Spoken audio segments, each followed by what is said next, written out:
Hi there, Tom here from A2 Agile on a Saturday morning.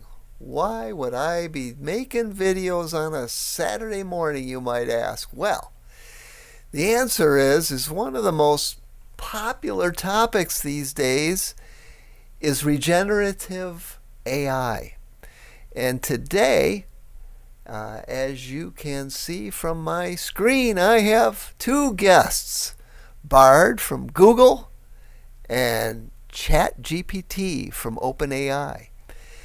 And these things are so popular that they actually slow down during the week. And I thought, well, maybe we can take advantage of some speed on Saturday morning. And in my earlier tests, I think I've nailed it. So, what I want to do today is take a fun peek at how these two compare. And I thought, this is about agile, so let's do something fun. Let's have these two guys tell us how to build a software app. And what could be more fun than a party? And I thought, well, let's say I wanted to build an online party planning tool. Let's see how these guys do. So I'm going to just come over here and say, what features would be good to have in an online party planning software system? Now I'm going to take this same prompt that I'm typing into Bard and I'm going to put it over here in ChatGPT. So we're comparing apples to apples. And so let's see what we got. Here's what Bard, spit out an answer really quick. ChatGPT is typing it out almost like it was talking to us. Now, keep in mind that the cool thing about these tools is that I asked a prompt and I got an answer, but this is a conversation. Like, this is the beginning. This first question is just the beginning of a conversation that I'm going to have with these tools.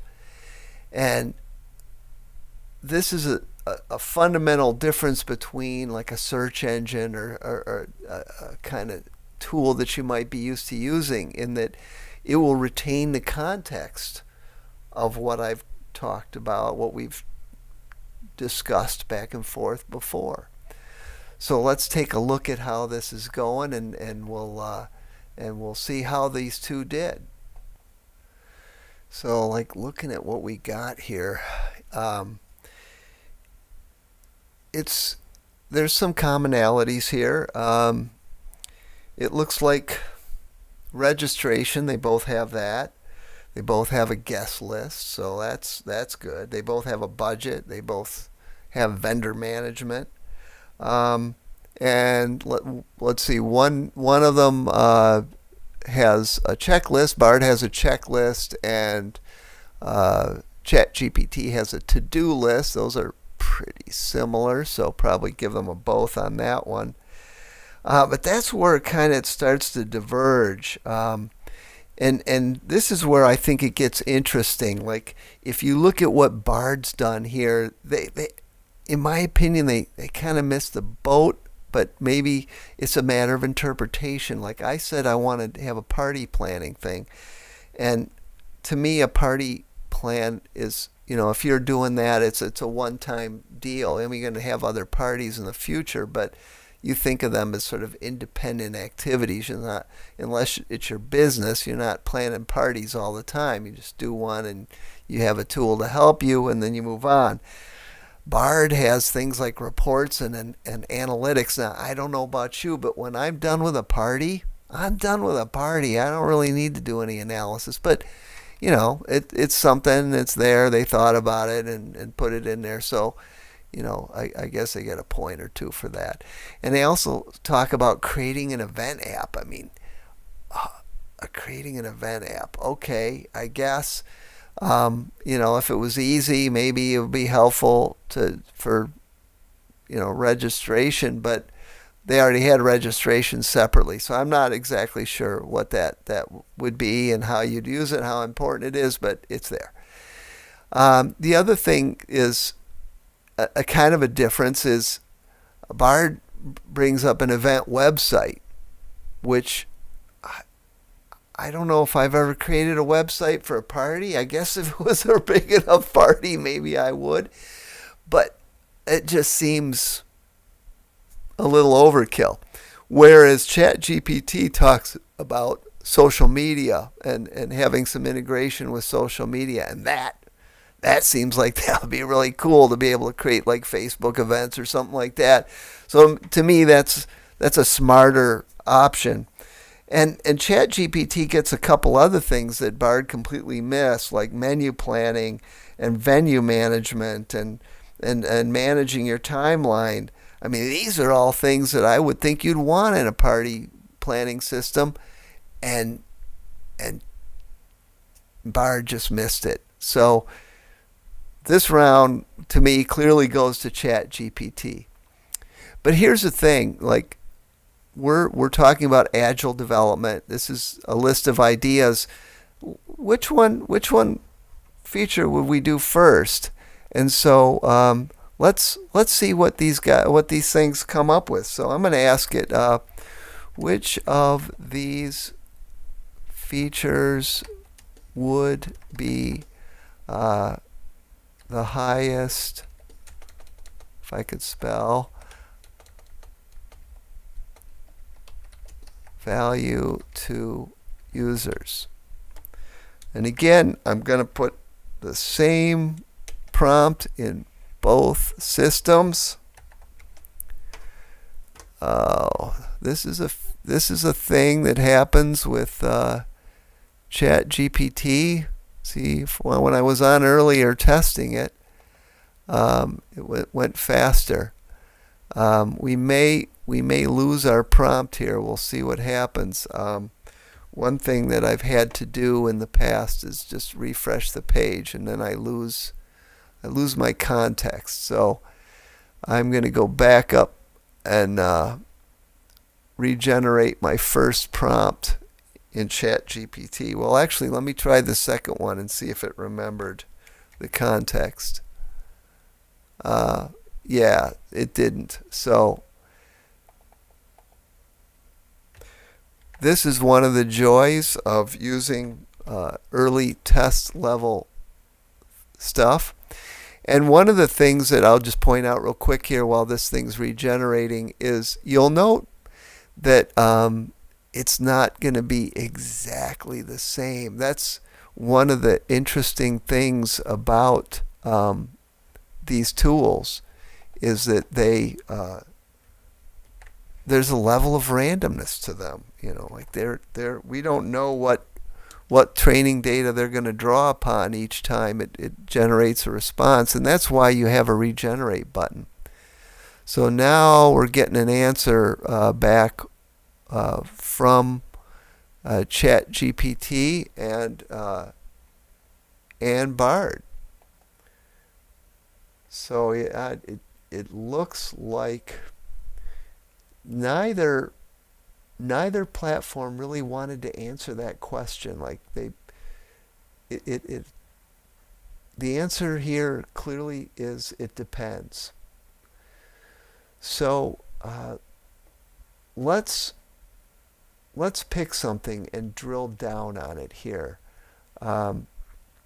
Let's start with guest list management. They both came up with that one. So I'm going to ask it to write some user stories for guest list management. Now notice that prompt would not be meaningful by itself, but you'll see that both of these things have context. They understand the conversation already. And so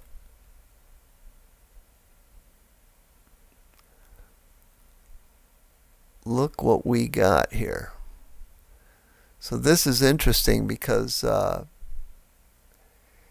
ChatGPT is giving us user stories and stated in standard user story format. Bard, surprisingly, gave us acceptance criteria on top of the user story. So that's interesting. It seems like the two systems have come up with some similar items, and ChatGPT has some extra things in here, but Bard really, with the acceptance criteria, has a whole lot of detail that ChatGPT is missing. Let's ask ChatGPT for acceptance criteria too. See how it does with both. Please also provide acceptance criteria for each story. I didn't really need the please. It's interesting how we start talking to these things.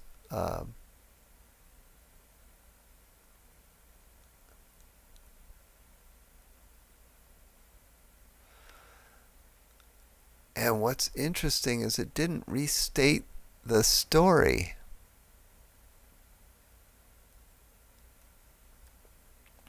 So I have to go back and bring the two of them together.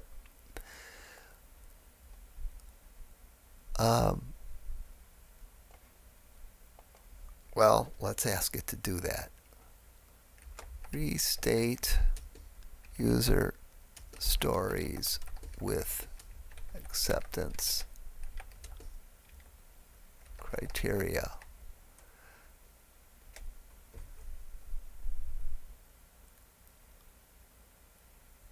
There we go. Now it's starting to look a little bit more like what Bard gave us. A lot easier to do a comparison like this.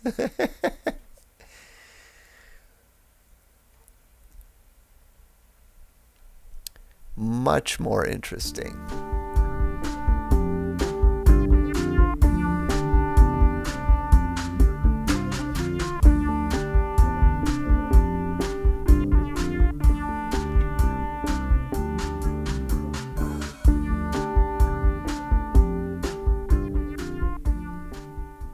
Wow, did we get more stories?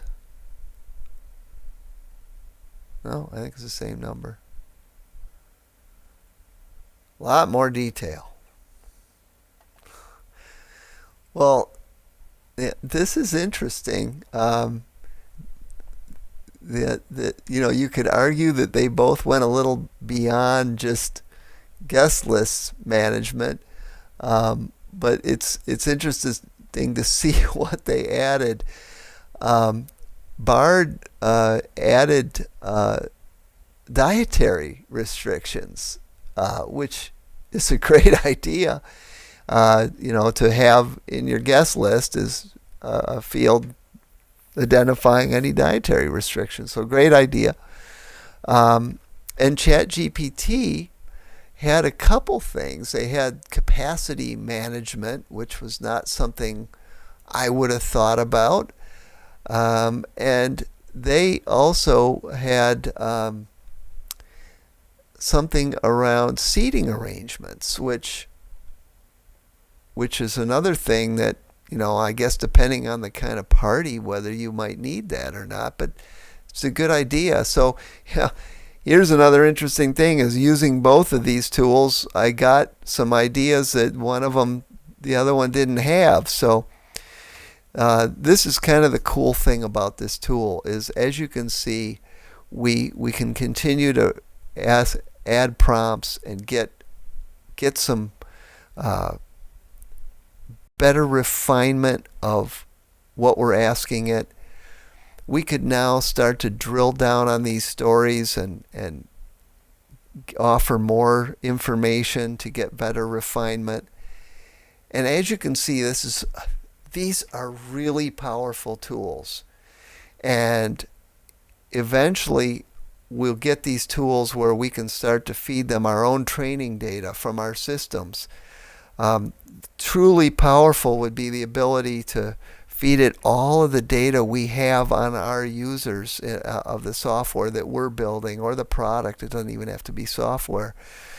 Things like log data or survey data, user interview feedback data, all this information, if we could put that all into the training system for our regenerative AI, we could get really super refined responses. This is what we're getting from a general system that's been trained on massive amounts of data that isn't necessarily specifically relevant to one specific system.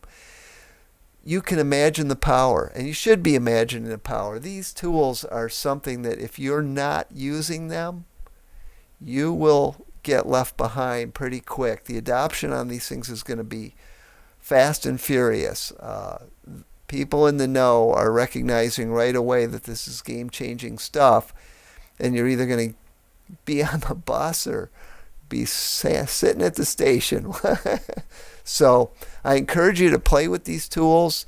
I know ChatGPT 4 is on wait list. So is Bard. I was able to get in here, but you should get on those wait lists and get these tools and start using them. It's pretty powerful stuff. I hope you learned something today. And as always, if you'd like to have a conversation with a real human being, reach out to me through a2agile.com. I'd love to talk to you. Take care. Have a great day. Thanks.